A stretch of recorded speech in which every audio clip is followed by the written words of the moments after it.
겸손과 기도. 찬미 예수님. 그때 예수님께서 제자들에게 말씀하셨다. 사람의 아들이 영광에 쌓여 모든 천사와 함께 오면 자기의 영광스러운 옥좌에 앉을 것이다. 그리고 모든 민족들이 사람의 아들 앞으로 모일 터인데 그는 목자가 양과 염소를 가르듯이 그들을 가를 것이다. 그리하여 양들은 자기 오른쪽에 염소들은 왼쪽에 세울 것이다. 그때 임금이 자기 오른쪽에 있는 이들에게 이렇게 말할 것이다. 내 아버지께 복을 받은 이들아, 와서 세상 창조 때부터 너희를 위하여 준비된 나라를 차지하여라.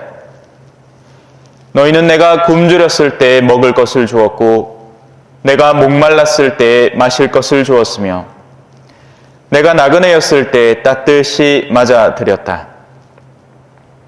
또 내가 헐벗었을 때 입을 것을 주었고 내가 병들었을 때 돌보아 주었으며 내가 감옥에 있을 때 찾아주었다.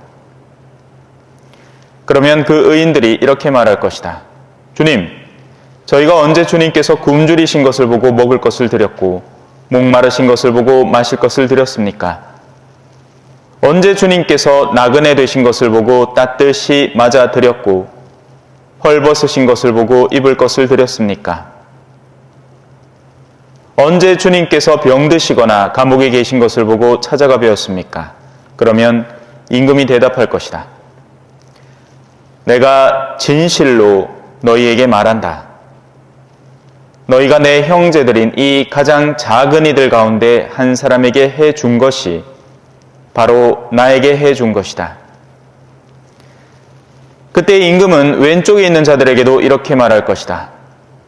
저주받은 자들아, 나에게서 떠나 악마와 그 부하들을 위하여 준비된 영원한 불 속으로 들어가라. 너희는 내가 굶주렸을 때 먹을 것을 주지 않았고 내가 목말랐을 때 마실 것을 주지 않았으며 내가 나그네였을 때 따뜻이 맞아들이지 않았다. 또 내가 헐벗었을 때 입을 것을 주지 않았고 내가 병들었을 때와 감옥에 있을 때 돌보아 주지 않았다.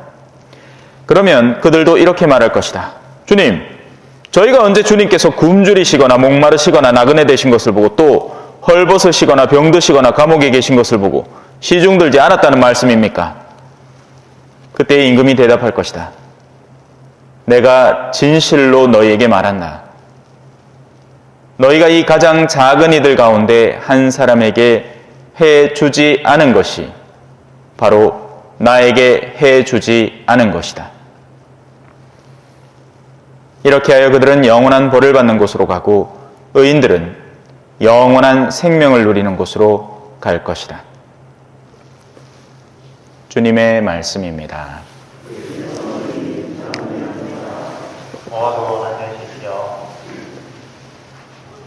찬미 예수님. 살기 위해서 살아갑니다. 죽으려고 사는 사람은 없습니다. 왜냐하면 죽을 의지가 있다면 당장 죽어버릴 테니까요. 사실 수많은 자살자들도, 자살 시도자들도 따지고 보면 살고자 하는 것을 역으로 증명해내는 겁니다. 보통은 제가 다녀본 어떤 청소년 보호시설이나 이런 곳에 가면 학생들 손목에 상처기가 많습니다. 일종의 이제 카타칼로 그은 거죠. 왜 그렇게 하냐 하면 내가 이 정도로 죽을 정도로 속이 괴로우니 살려달라는 표시를 내는 겁니다. 사람은 누구나 살고자 합니다. 그리고 그 생존을 위해서 갖은 노력을 쏟아붓죠. 좋은 대학에 들어가고 좋은 직장을 마련하고 좋은 가정을 꾸리려고 애를 쓰고 안식처도 가꾸고 예비된 돈도 마련하려고 합니다. 그 자체가 나쁜 건 아닙니다.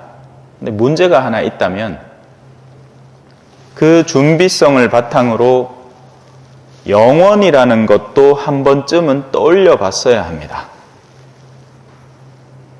그래서 거기에서 신앙인과 비신앙인이 나뉘게 되는 겁니다. 무엇을 믿느냐?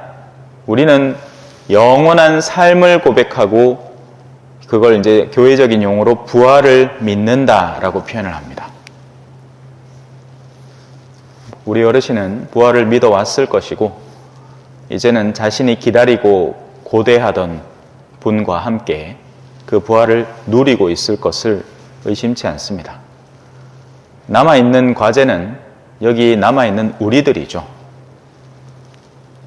거듭 이야기하지만 생존을 위해서 노력하고 심지어는 생존 안에 존재하는 삶이라는 것 안에 존재하는 목표점을 위해서는 현재의 괴로움까지도 견뎌내는 우리들입니다.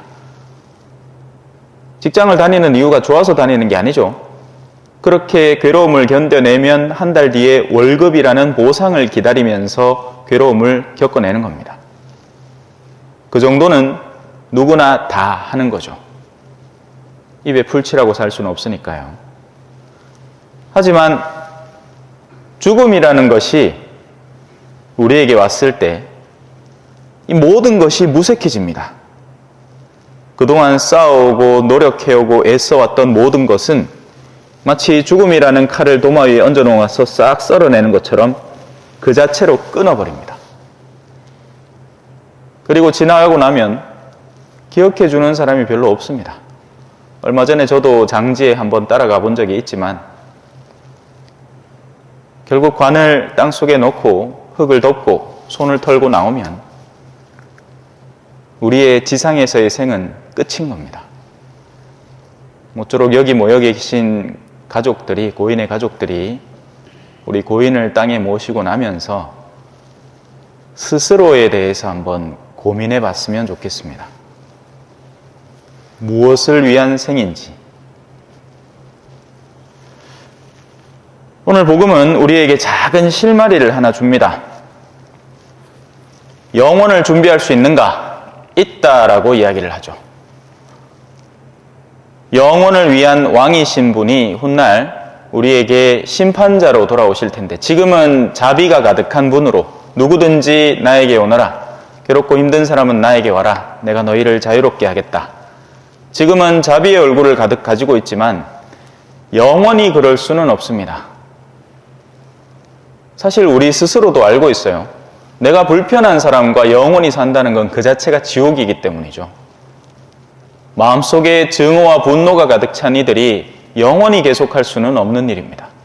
그들은 초대의 대상이죠. 마음의 회개를 불러일으키고 다시 한번 하나님께 되돌아올 수 있는 기회의 대상이지만 영원히 갈 수는 없습니다. 그래서 최종적인 심판이라는 것이 다가오게 됩니다. 이건 마치 서울대 들어가는데 서울대 입시 요강을 알려주는 거하고 똑같아요. 어떻게 해야 서울대 들어갑니까? 1번 문제 1번, 2번 문제 4번, 3번 문제 6번 하는 거하고 똑같은 말입니다.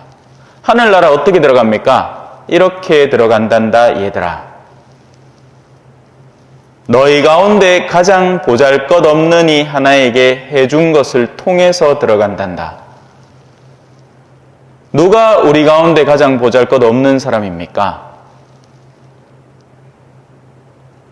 너희 가족들 중에서 가장 보잘것없는 사람 하나.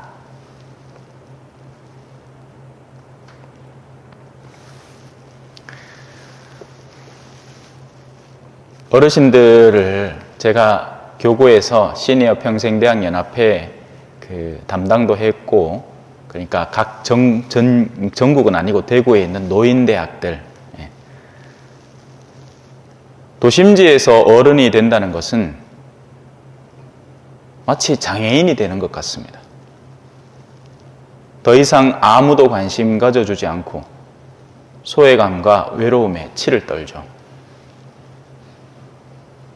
뭔가 먹거리가 있을 때는 자녀들이 다가오는데 사랑해서 다가오는 게 아니라 먹거리를 갖고 있기 때문에 다가옵니다. 사랑한다면 그렇게 돌보지는 않거든요. 사랑이라는 건 그렇게 움직이는 게 아닙니다. 사랑은요, 가만히 놔둬도 떠오르고 가만히 있어도 보고 싶고 기회만 되면 한 번 더 찾아가 뵙고 싶고 갈 수 없으면 연락이라도 한 번 드리는 게 사랑이라는 겁니다. 하지만 현대사회에는 이 사랑이 메말라가고 있습니다. 나는 관심 주기 싫은데 나는 관심 받고 싶은 이기적인 사람으로 바뀌어가죠. 하지만 그게 되겠습니까? 내가 해주지 않는 건 나도 받을 수 없는 겁니다. 우리는 봄으로써 배우기 때문이죠. 가장 훌륭한 가르침은 말이 아닙니다. 삶이죠.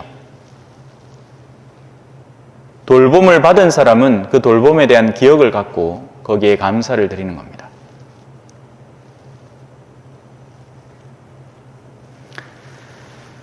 모쪼록 오늘 우리 유가족들 간만에 성당 나오신 분들이 계신 것 같은데 이 기회를 통해서라도 스스로의 마지막 순간을 점검해 봤으면 좋겠습니다. 우리 어르신은 그래도 동네에서 친구도 오신 것 같고 그래도 믿는 이들이 이렇게 마지막을 잘 보내드릴 테니까 그분의 영혼은 걱정하지 마시고 이제 남아있는 우리들이 마지막을 어떻게 준비해 갈 것인가를 고민하는 시간 되었으면 좋겠습니다. 오늘 복음의 마지막 부분입니다.